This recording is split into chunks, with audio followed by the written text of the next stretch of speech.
आप देख रहे हैं सीएनबीसी आवाज। मैं हूं मनीषा गुप्ता और आज बात करेंगे बजट से जुड़ी उम्मीदों से। और कमोडिटी मार्केट्स में यहां पर सभी सेक्टर्स की तरफ से हमने देखा है कि एक बहुत बड़ा रिप्रेजेंटेशन यहां पर वित्त मंत्री को गया है। वैसे तो ये माना जाता है कि 1-1.5 महीना पहले यहां पर बजट बन के तैयार हो जाता है, लेकिन सरप्राइजेज यहां पर फिर भी नजर आते हैं। And never say never kind of a thing है। अभी भी हम यहां पर देख रहे हैं लगातार रिप्रेजेंटेशन यहां पर सरकार देखती हुई। हमारे साथ आज इन्हीं मुद्दों पर बात करेंगे all India sugar trade association के chairman Praful Vithlani, all India cotton seed crushers association के chairman Sandeep Bajoria, JLV agro के डायरेक्टर विवेक अग्रवाल और एग्री इकोनॉमिस्ट देवेंद्र शर्मा। आप सभी का कार्यक्रम में स्वागत है।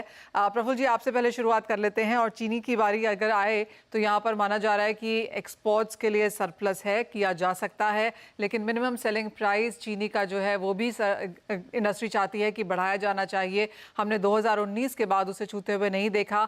ये तो 2-3 बातें हैं ही जो इंडस्ट्री देख रही है, लेकिन आपको क्या लगता है इस बजट में शुगर एंड एथेनॉल सेक्टर की तरफ से क्या देखा जा सकता है? देखिए, ये शुगर के लिए एमएसपी की जो डिमांड जैसे आपने कहा, और जो इथेनॉल के लिए जो है, पर्टिकुलरली मैं बजट से इथेनॉल की ज्यादा अपेक्षा लेके बैठा हूँ। इथेनॉल में ऐसा है कि जब हमारी consolidated profit and loss industry की बैलेंस शीट बनती है, तो प्रॉफिट एंड लॉस अकाउंट में अभी इथेनॉल डिवीजन जो है उसकी वजह से पूरी बैलेंस शीट जो है वो खराब हो गई है। क्योंकि लास्ट ईयर जो अक्टूबर नवंबर में इथेनॉल प्रोडक्शन को बंद किया गया था, तो अभी 2 साल 1.5 साल ही हुआ है कि काफी बड़ा कैपेक्स लगाया हुआ है, और वो कैपेक्स का जो है उसकी इनकम नहीं होती है, तो शुरुआत में ही इंडस्ट्री खराब पोजीशन में आ जाती है।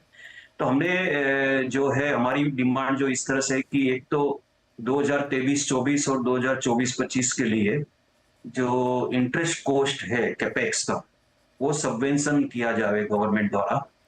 जो अभी भी क्या है कि प्राइम मिनिस्टर की जी का जो ड्रीम है वो 20% तक पहुंचने के लिए, अगर कोई नया इथेनॉल प्लांट लगाता है, जो मुझे लग रहा है कि 2025-26 में तो काफी अच्छा इथेनॉल का प्रोडक्शन होगा, 24-25 में भी काफी अच्छी उम्मीद है, और 20% कैपिटल सब्सिडी अगर दी जाए, ये चीज ऐसी है कि शुगर इंडस्ट्री एक जो हम टेक टेक जो रहती है सर्विस ओरिएंटेड, उसके जैसी एक काफी इंडिया में साबित हो सकती है कि वो फ्रूटफुल हो सकती है।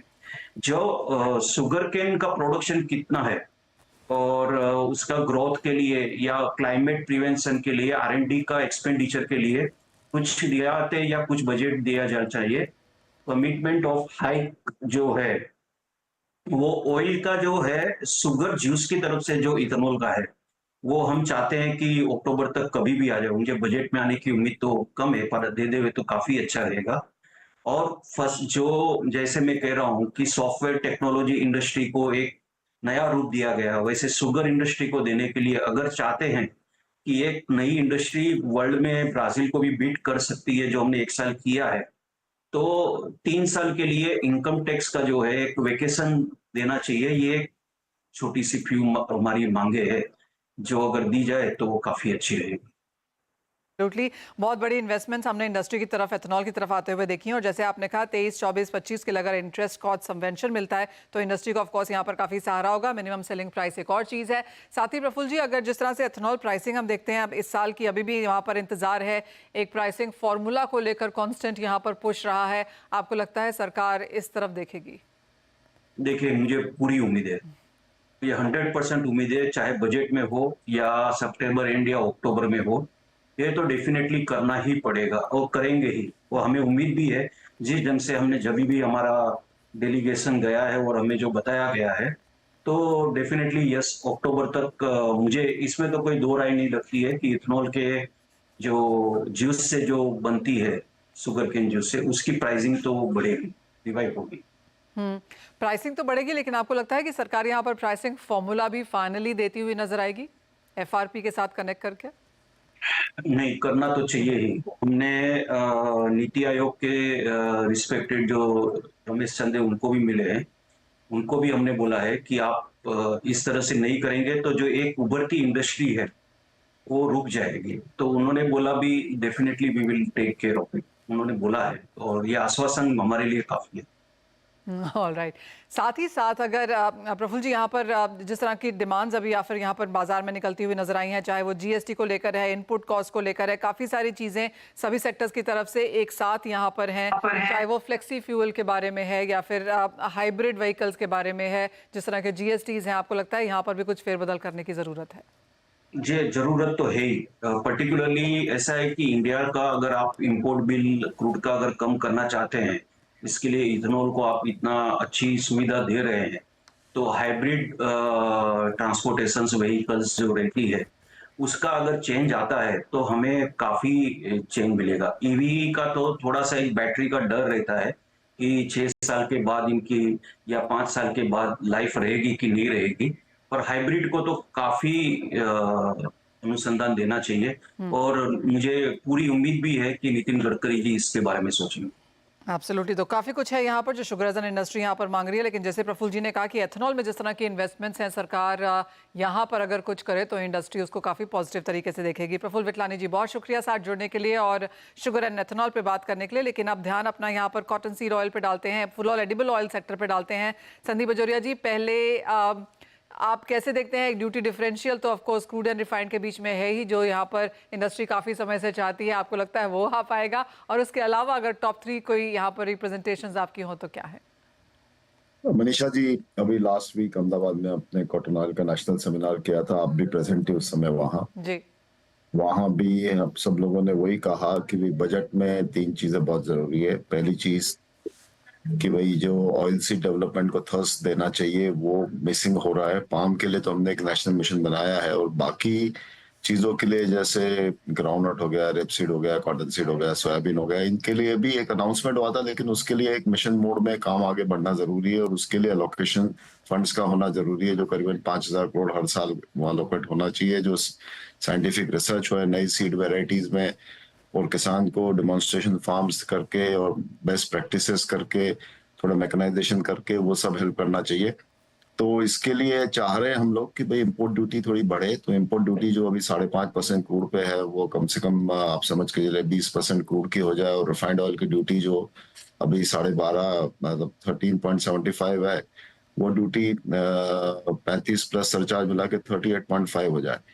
तो क्रूड की ड्यूटी सरचार्ज मिला के 22 और रिफाइंड की ड्यूटी सरचार्ज मिला के 38.5। यदि ये ड्यूटी स्ट्रक्चर गवर्नमेंट रिड्यूस कर पाती है और कर सकती है, थोड़ी हिम्मत जुटाने की जरूरत है, तो देश में आत्मनिर्भरता की तरफ में पूरी 100% आत्मनिर्भरता तो पॉसिबल नहीं है, लेकिन आज जो हमारा इंपोर्ट डिपेंडेंस 60% इंपोर्ट पे है और 40% डोमेस्टिक है, वो हम रिवर्स कर सकते हैं। हम डोमेस्टिक को 60 कर सकते हैं और इंपोर्ट को 40 पे ला सकते हैं, यदि इस तरह का हम डिसीजन ले तो ये हमने बता रखा है गवर्नमेंट को और हमें कुछ उम्मीद है कि इस समय गवर्नमेंट में कुछ सुनवाई इस बात की होगी। लोकसभा इलेक्शन के पहले तो सभी चीज बहुत मुश्किल हो रही थी, अभी भी कुछ व्यूज हैं कि जो इन्फ्लेशन ही सोच रहे हैं और कंज्यूमर ही सोच रहे हैं, लेकिन बहुत सारे व्यूज ये भी है कि किसानों की भी बात सुनने का टाइम आ गया है, जरूरी हो गया है। नहीं तो किसान भी एक वोट बैंक है और उसकी तरफ हमें तकलीफ हो सकती है। एक तो ये बात रही, दूसरी बात रही इंडस्ट्री की, जहां तक सवाल है जो रिफाइनिंग इंडस्ट्री की सवाल है, तो हम देख रहे हैं मलेशिया इंडोनेशिया से क्रूड पाम ऑयल जो भाव में मिल रहा है, जैसे आज का मैं कहूँ तो अगस्त शिपमेंट का क्रूड पाम ऑयल का भाव है $965 और ओलिन जो पामोलिन फिनिश प्रोडक्ट है उसका भाव है $930-35। तो $30 सस्ता फिनिश प्रोडक्ट वो लोग बेच रहे हैं मलेशिया इंडोनेशिया इस देश में क्रूड ऑयल से। और हमारा जो ड्यूटी डिफरेंस है वो सिर्फ अभी 7.5% का है, वो एडिक्वेट नहीं है इस चीज को हैंडल करने के लिए, तो वो ड्यूटी डिफरेंस को बढ़ाने की भी बहुत जरूरत है, वो 7.5 से 15% करने की जरूरत है। ये सब चार्ज करोगे तो इस पूरे सिस्टम में एक इक्विलिब्रियम आएगा और एक होलिस्टिक सॉल्यूशन निकलेगा, जिसमें किसान है, इंडस्ट्री है, कंज्यूमर है और गवर्नमेंट है। 4 पिलर जिस पे ये पूरा ढांचा खड़ा हुआ है, ये चारों पिलर पे जस्टिस मिलेगा, गवर्नमेंट को भी रेवेन्यू मिलेगा, गवर्नमेंट को भी आप समझ के लिए 45,000 करोड़ रुपए की इंपोर्ट ड्यूटी ज्यादा मिलेगी, उससे वो ये ऑयल सीड डेवलपमेंट में खर्चा कर सकती है और उसमें वो 45,000 करोड़ में से कंज्यूमर को कुछ और दूसरा उन्हें रिलीफ देना है, तो वो जो पीडीएस में या जो फूड स्कीम में जो गेहूं चावल और ये सब दे रहे हैं, उसके साथ में वेज ऑयल भी दे सकते हैं और उसको कंसेशन रेट में दे सकते हैं। तो ये सब करके पूरा होलिस्टिक सॉल्यूशन निकलेगा। हम ऑलवेज बिलीव करते हैं कोई भी चीज का होलिस्टिक सॉल्यूशन निकलना चाहिए, सभी स्टेक होल्डर्स को, सभी पिलर्स को जस्टिस मिलना चाहिए, तब वो वाइब्रेंट सिस्टम बनती है और आगे के सालों दशकों के लिए वो सिस्टम काम में आती है। तो हमें कुछ होप है कि इसकी तरफ थोड़ा रास्ता निकलेगा, ये डेफिनेटली हमें होप है इस बजट में। क्लियरली, तो यानी कि ड्यूटी डिफरेंशियल है, नेशनल मिशन है, और ऑफ कोर्स जो इंपोर्ट डिपेंडेंस है उसके ऊपर भी यहाँ पर काम होता हुआ नजर आएगा। एक और चीज़ संदीप जी, और ये है एमएसपी को लेकर, इवन एज वो हमने यहाँ पर लगातार बढ़ता हुआ देखा है और आपने उसको टच भी यहाँ पर किया, लेकिन हमने वो चीज़ मस्टर्ड में होते हुए देखी, एक आध दूसरे एडिबल ऑयल में भी जहाँ पर प्राइसेस बिलो एमएसपी थे, और क्योंकि अब यहाँ पर नए एग्रीकल्चर मिनिस्टर हैं, मार्केट्स को काफ़ी ज़्यादा होप्स भी यहाँ पर हैं, आपको लगता है एमएसपी डिफेंड करने के ऊपर यहाँ पर कुछ सुना जा सकता है? मनीषा जी, बहुत अहम सवाल पूछा है आपने, और मेरा बहुत क्लियर ख्याल है। मैं अभी ब्राजील डेलीगेशन लेके गया था, 15 दिन पहले ही आया हूँ, और उसके पहले यूएस और अर्जेंटीना भी गया था लास्ट ईयर। देखिए, एमएसपी करके और उसको प्रोक्योर करना और गोडाउन में रखना और लंबे अवधि तक उसके इंटरेस्ट और स्टोरेज कॉस्ट इनकर करना, और फिर वो माल में थोड़ी क्वालिटी के इश्यू आए और फिर हम उसको बेचने की कोशिश करें, और जब सरकार इतना सारा माल होल्ड करती है फिर बेचने को जाती है तो दाम भी ढंग के मिलते नहीं है। ये सब हमारा गलत सिस्टम हो रहा है। हमें तो प्राइस डिफरेंशियल, भावांतर करना चाहिए। आज हमारा इतना बड़ा डायरेक्ट पेमेंट सिस्टम डेवलप हो गया है, गवर्नमेंट किसानों के अकाउंट में 2-2 हज़ार रुपए वो जो हर महीने डायरेक्ट उनके अकाउंट में उनको क्रेडिट कर रही है, भेज रही है नेशन वाइड। तो पूरा अकाउंटिंग फिनटेक का सिस्टम डेवलप हो चुका है, आधार कार्ड का सिस्टम डेवलप हो चुका है। तो आज के दिन तो मैं आपको एग्जांपल दूं, जैसे आज मंडी, आज सोयाबीन का बात है, सोयाबीन मंडियों में मध्य प्रदेश की एक जिले में यदि 5 मंडी है, और 5 मंडी में आज एवरेज प्राइस यदि 4700 में बिक रहा है, और मध्य प्रदेश की पूरी एवरेज सब जिलों की मंडी का एवरेज प्राइस लेट्स से 4710 है, तो आज जो एमएसपी है तो वो उस दिन का एवरेज प्राइस स्टेट का डिक्लेयर हो जाना चाहिए, और जो एमएसपी और एवरेज प्राइस का डिफरेंस है उतना अमाउंट 10 दिन में किसानों के अकाउंट में सीधा आपको ट्रांसफर कर देना चाहिए। जी। तो आपको प्रोक्योर करना पड़ा ना, स्टोरेज करना पड़ा ना, इंटरेस्ट झेलना पड़ा ना, वापस बेचते समय आपको दिक्कत आई, बहुत सारे आप बचोगे, क्वालिटी डिटीरियोरेशन से बचोगे, और सब में बड़ी बात, मतलब ट्रेड को मार्केट रेट पे माल मिलेगा, और जिसको ट्रेड प्रोसेस कर पाएगा, जिसको ट्रेड और domestic market plus export market में बेच पाएगा, जी। तो पूरी ट्रेड की सिस्टम जो है और इंडिया की जो डोमेस्टिक और इंटरनेशनल मार्केट को सप्लाई करने का सिस्टम है वो डिस्टर्ब नहीं होगी। टोटली। नहीं तो गवर्नमेंट प्रोक्योर कर लेती है कि फैक्ट्रियों को माल मिलता नहीं है, डिस्पैरिटी जाती है, फैक्ट्रियां बंद होती है, एक्सपोर्ट मार्केट लूज हो जाता है, बाद में सब गवर्नमेंट बेचने आती है तो दम से इतना माल आ जाता है। ये सब पूरा डिस्टॉर्शन पे डिस्टॉर्शन। एब्सोल्युटली। सो अगर ये एक डिस्टॉर्टेड मार्केट को अगर ठीक करने का कोई तरीका है तो फिर वो यही है कि एमएसपी डिफेंड करने के जो अलग तरीके हैं यहाँ पर, इसको सरकार को यहाँ पर देखना होगा। लेकिन इसी के साथ एक ब्रेक का भी समय है। हमने आपसे चीनी की और खाने के तेलों की तो बात की है, लेकिन लौटेंगे तो बात यहाँ पर होगी दालों की, एंड ओवरऑल एग्रीकल्चर को क्या यहाँ पर एक्सपेक्टेशन है यहाँ पर वित्त मंत्री से, उस पर करेंगे।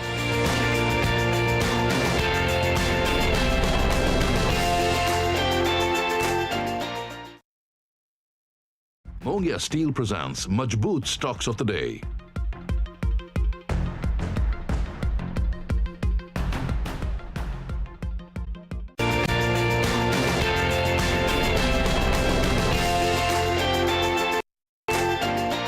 स्वागत है आपका। आप देख रहे हैं बजट उम्मीदें कमोडिटी बाजार को, जो है हमारे साथ अब यहाँ पर विवेक अग्रवाल हैं। विवेक नमस्कार। खाने के तेलों की बात तो हमने यहाँ पर की, लेकिन दालों में भी जिस तरह की हमारी डिपेंडेंस है इस वक्त अंतर्राष्ट्रीय बाजारों पे काफ़ी हाई है। उड़द, तुअर, मूंग को लेकर चिंताएं हैं यहाँ पर, और सरकार लगातार यहाँ पर आत्मनिर्भरता की बात करती रही है। आपको लगता है इस समक्ष में यहाँ पर बजट में कुछ सुनने को मिल सकता है? नमस्कार मनीषा जी। देखिए, निश्चित रूप से सरकार लगातार तुअर दाल पे स्पेशली अमित शाह जी ने बोला कि हम डायरेक्ट पोर्टल से खरीदी करेंगे, और उस पे वो काफी काम कर रही है, लेकिन ग्राउंड पे अभी भी बहुत सारे काम करने की जरूरत है। और अगर आप देखेंगे कि 2016 में तुअर का उत्पादन बहुत अच्छा हुआ था, उसका मुख्य कारण था कि सरकार ने किसानों को बहुत अच्छी बीज उपलब्ध कराए थे, और बहुत रूरल के किसानों को भी, जो इंटीरियर के किसान है, छोटे किसान है। तो मुझे लगता है कि अगर हम आत्मनिर्भर भारत की बात कर रहे हैं तो जो अच्छे बीज हैं सस्ते दर पे, जब तक हम उनको उपलब्ध नहीं कराएंगे तो ये बहुत मुश्किल होने वाला है, और इंपोर्ट पे डिपेंडेंसी हमारी बनी रहेगी, क्योंकि पूरा का पूरा जो दाल का मॉडल है वो मानसून पे डिपेंड करता है। और 2 साल से अगर आप देखें बारिश अच्छी नहीं हुई, और उसका ये इम्पैक्ट रहा कि तुअर दाल हमको बहुत ऊंचे भाव पे मिल रही है, उड़द भी और मूंग भी, लेकिन उसके बावजूद ये इंपोर्ट ने काफी हद तक चीजों को संभाला है। तो एक ऐसे डायनेमिक पॉलिसी की जरूरत है कि जिसपे हम लोग इंपोर्ट पे कुछ हद तक कंट्रोल कर सकें, जिसपे ड्यूटी स्ट्रक्चर एक अच्छा माध्यम हो सकता है, लेकिन उसके बावजूद पल्सेस पे इंपोर्ट की डिपेंडेंसी कम होने की संभावना कम है, क्योंकि मानसून बहुत बड़ा रोल प्ले करता है। और अभी भी हमारा जो किसान है दलहन पे उतना ज्यादा फोकस नहीं कर रहा है। जैसे जैसे हम लोग इस पे फोकस बढ़ाएंगे, डिपेंडेंसी हमारी इंपोर्ट पे कम होगी। उसके लिए फोकस हमको करना पड़ेगा कि हम लोग यहाँ पे किसानों को क्या बेस्ट दे सकते हैं, कितने अच्छे बीज उपलब्ध करा सकते हैं। और दूसरी चीज जो मेरे लिए कंसर्न है कि हमको इंपोर्ट की पॉलिसी को रिवाइव करना पड़ेगा हर 6 महीने पे। पर 6 महीने तक स्टेबल पॉलिसी हमको चाहिए रहेगी, अदरवाइज इंटरनेशनल मार्केट पे इसका बड़ा बुरा इंपैक्ट जाता है और फिर वो कंज्यूमर पे उसका इंपैक्ट आता है। तो गवर्नमेंट को हर 6 महीने पे पॉलिसी, 6 महीने तक तो एटलीस्ट गवर्नमेंट को फिक्स पॉलिसी रखनी पड़ेगी, और 6 महीने में आप पॉलिसी रिवाइव कीजिए, उसकी सिचुएशन को देखिए और उसके बाद फिर कोई डिसीजन लीजिए। वेल एब्सोल्युटली, एक लॉन्ग टर्म पॉलिसी दालों के तहत यहाँ पर आ सकती है और सरकार ने लगातार यहाँ पर दालों की बात भी की है। जो फर्स्ट कॉन्वर्सेशन शिवराज सिंह चौहान ने हमारे साथ किया उसमें भी उन्होंने कहा कि जहाँ तक दालें हैं, खाने के तेल हैं, यहाँ पर काफ़ी कुछ आप आगे जाकर रोड मैप के तहत एक्सपेक्ट कर सकते हैं। देवेंद्र शर्मा जी, आपको भी शो में अब यहाँ पर इंट्रोड्यूस करेंगे। जो इनिशियल यहाँ पर कॉन्वर्सेशंस दिल्ली से निकल के आ रही हैं, माना यही जा रहा है कि नेशनल मिशंस निकल के आ सकती हैं 2-3 सेक्टर्स के लिए, और इसके अलावा ओवरऑल एग्रीकल्चर को digitization, modernization, long term policy के तहत यहाँ पर पुश किया जा सकता है। कैसे देखते हैं आप इन बज़वर्ड्स को? पहली बात तो जब भी मैं कृषि मंत्री जी को कभी सुनने का प्रयास करता हूं, और उन्होंने पहले कहा भी है कि मैं तो किसानों को वर्शिप करता हूं, मुझे लगता है कि इस सोच से हमें निकलना पड़ेगा। किसानों को पूजने की जरूरत नहीं है, किसानों को उनको जो उनका हक बनता है या जो उनको एडिक्वेट रिसोर्सेज चाहिए उस तरफ हमें ध्यान देने की ज्यादा जरूरत है। मैं इसलिए कह रहा हूं कि हमारा जो बजट है एग्रीकल्चर का, और ये मैंने कई बार पहले भी कहा है कि वो 3% से कम एग्रीकल्चर का बजट है, जबकि तकरीबन 50% पॉपुलेशन खेती से जुड़ी हुई है। तो आप सिवाय कि आपने इंडस्ट्री के इश्यूज को एड्रेस कर लिया, उसके अलावा मैंने देखा कि किसानों को हमने अक्सर निगलेक्ट किया है, और इसी कारण हमने देखा कि जो किसानों के प्रोटेस्ट है वो लगातार चलते आ रहे हैं। मेरा ये मानना है कि जो एक्सपेक्टेशन हमें करनी चाहिए, उसे मेरा ये सोचना है कि भाई 3% से कम आज हम बजट एग्रीकल्चर को देते हैं, कम से कम उसको इस साल 10% पे लाना चाहिए। अक्सर तो उसका मेरा मानना है कि 50% बजट एग्रीकल्चर पे जाना ही चाहिए, लेकिन कम से कम एक साल में शुरुआत करें तो 10% आना चाहिए, फिर उसको हम हर साल कोशिश करें कि 10% बढ़ाते जाए। ये एक बात है। दूसरी बात है कि जो मिनिमम सपोर्ट प्राइस है, बहुत इंपॉर्टेंट इशू है। आज तो सारे देश में किसान उसके ऊपर बड़ी चिंता प्रकट करते हैं। हमें ये भी जानना है कि छत्तीसगढ़ स्टेट ने, एक ऐसा स्टेट है जिसने पिछले साल जो प्राइस दिया है पैडी पे, वो C2 प्लस 60% दिया है। यानी स्वामीनाथन कमीशन की रिकमेंडेशन थी C2 प्लस 50%, इन्होंने उससे भी 10% ज्यादा दिया है।